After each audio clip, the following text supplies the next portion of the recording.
வணக்கம். தமிழ் ஃபுட் கார்னரில் இன்றைக்கி தக்காளி சாப்ஸ் பண்ண போகிறோம். இதனுடைய சுவை ரொம்ப சூப்பராக இருக்கும். சூடான சாதத்தில் போட்டு பிசைஞ்சு சாப்பிட்றதுக்கும், இட்லி, தோசை, சப்பாத்திக்கு தொட்டு சாப்பிட்றதுக்கும் ரொம்ப அருமையாக இருக்கும்.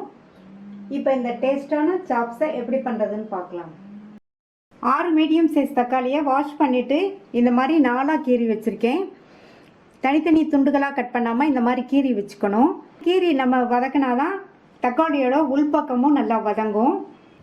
இந்த பேனில் 1/2 டேபிள் ஸ்பூன் எண்ணெய் சேர்க்குறேன். எண்ணெய் சூடானதும் ஒவ்வொரு தக்காளியாக இந்த எண்ணெயில் சேர்த்துட்டு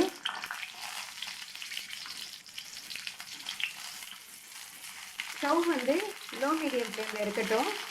நம்ம தக்காளியை 4ஆக கீறி சேர்த்துருக்கிறதுனால இந்த மாதிரி வதக்கும் போது தக்காளியோட உள்பக்கமுமே நல்லா வதங்கிடும். வதங்கிட்டு இருக்கும்போது ஒவ்வொரு தக்காளியையுமே இந்த மாதிரி கரண்டி வச்சு பெரட்டி விட்டுக்கோங்க. அப்போ தான் எல்லா தக்காளியும் ஒன்று போல் எல்லா பக்கமுமே நல்லா வதங்கும். 5 நிமிஷமாக எண்ணெயிலே வதங்கி தக்காளியோட மேல் தோல்லாம் நல்லா சுருங்கிருச்சு பாருங்கள். இப்போ ஸ்டவ் ஆஃப் பண்ணிவிட்டு இதை வெளியில் எடுத்து வச்சு ஆற விட்டுறலாம். வதக்கி வச்ச தக்காளியெல்லாம் நல்லா ஆறிடுச்சு. இதை இந்த மிக்ஸி ஜாரில் சேர்த்து தண்ணி எதுவும் சேர்க்காமல் நல்லா நைஸாக அரைச்சிக்கலாம். இந்த மிக்ஸி ஜாரில் 2 டேபிள் ஸ்பூன் தேங்காய் துண்டுகள், 2 டீஸ்பூன் கொத்தமல்லி விதை, 1/2 டீஸ்பூன் மிளகு, 1 டீஸ்பூன் சீரகம், 1 டீஸ்பூன் சோம்பு, 1 டீஸ்பூன் கசகசா, 2 டேபிள் ஸ்பூன் பொட்டுக்கடலை. இது கூட தேவையான அளவு தண்ணி சேர்த்து நல்லா நைஸ் விழுதாக அரைச்சிக்கலாம். இந்த பேனில் 2.5 டேபிள் ஸ்பூன் எண்ணெய் சேர்க்குறேன். இந்த சாப்ஸுக்கு எண்ணெய் அதிகமாக சேர்த்தா தான் நல்லாயிருக்கும். எண்ணெய் சூடானதும் அதில் 1/2 டீஸ்பூன் கடுகு பொரிஞ்சதும் அதில் 1 டீஸ்பூன் உளுந்தம்பருப்பும் 1 டீஸ்பூன் கடலைப்பருப்பும் சேர்த்துட்டு இப்போ பருப்பெல்லாம் வறுபட்டு பொன்னிறமாக வந்துருச்சு. 10-12 சின்ன வெங்காயத்தை இந்த மாதிரி கொஞ்சம் பெரிய பீசஸாக கட் பண்ணி வச்சுருக்கேன். அதை இதில் சேர்த்துட்டு வெங்காயத்தை லைட்டாக வதக்கி விட்டால் போதும். ஒரு 1/2 நிமிஷத்துக்கு வதக்கிக்கங்க. அடுத்து இதில் 1 டீஸ்பூன் இஞ்சி பூண்டு விழுதை சேர்த்துட்டு இந்த இஞ்சி பூண்டு விழுதோட பச்சை வாசனை போக வதக்கிக்கணும். கூடவே கொஞ்சம் கருவேப்பிலையும் சேர்த்து வதக்கிக்கலாம். இப்போ 2 நிமிஷமாக வதங்கி நம்ம சேர்த்த இஞ்சி பூண்டு விழுதோட பச்சை வாசனையும் போயிடுச்சு. அடுத்து இது கூட நம்ம அரைச்ச தக்காளி விழுதை சேர்த்துக்கலாம்.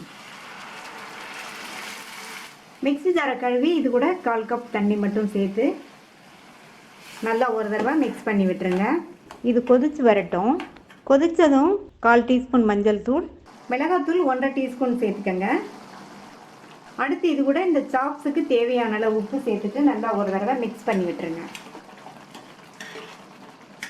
அடுத்து இதில் நம்ம அரைச்ச தேங்காய் விழுதை சேர்த்துக்கலாம். இது கூட மிக்ஸி ஜாரை கழுவி கொஞ்சமாக தண்ணி சேர்த்துட்டு மறுபடியும் நல்லா எல்லாம் ஒன்றா மிக்ஸ் ஆகிற மாதிரி இந்த மாதிரி கலந்து கொடுத்துடலாம். இப்போ மூடி போட்டு ஸ்டவ்வை சிம்மில் வச்சுருங்க. 20 நிமிஷத்துக்கு அப்படியே இருக்கட்டும். எல்லாம் நல்லா ஒன்று சேர்ந்து கொதித்து வற்றி மேலே எண்ணெய் தெளிஞ்சு வரட்டும். இடையில 2 நிமிஷத்துக்கு ஒரு தடவை ஓப்பன் பண்ணி பார்த்து நல்லா கிண்டி விட்டுக்கணும். இல்லைன்னா கடாயில் அடியில் பிடிச்சிரும். இப்போ 20 நிமிஷம் ஆச்சு. திறந்து பார்க்கலாம். நம்மளுடைய தக்காளி சாப்ஸ் நல்லா வற்றி கெட்டியாகி மேலே எண்ணெய் தெளிஞ்சு வந்துருச்சு. கடைசி அதில் பொடியாக கட் பண்ண கொத்தமல்லி இலைகளை தூவி விட்டுறலாம். தூவி விட்டுட்டு ஒரு தடவை மிக்ஸ் பண்ணி விட்டுறலாம். நல்லா கமகமன் வாசனையாக கலர்ஃபுல்லான டேஸ்டான தக்காளி சாப்ஸ் ரெடி ஆயிடுச்சு. நீங்களும் இதை ட்ரை பண்ணி பார்த்துட்டு உங்கள் கமெண்ட்ஸை சொல்லுங்கள். தேங்க்யூ.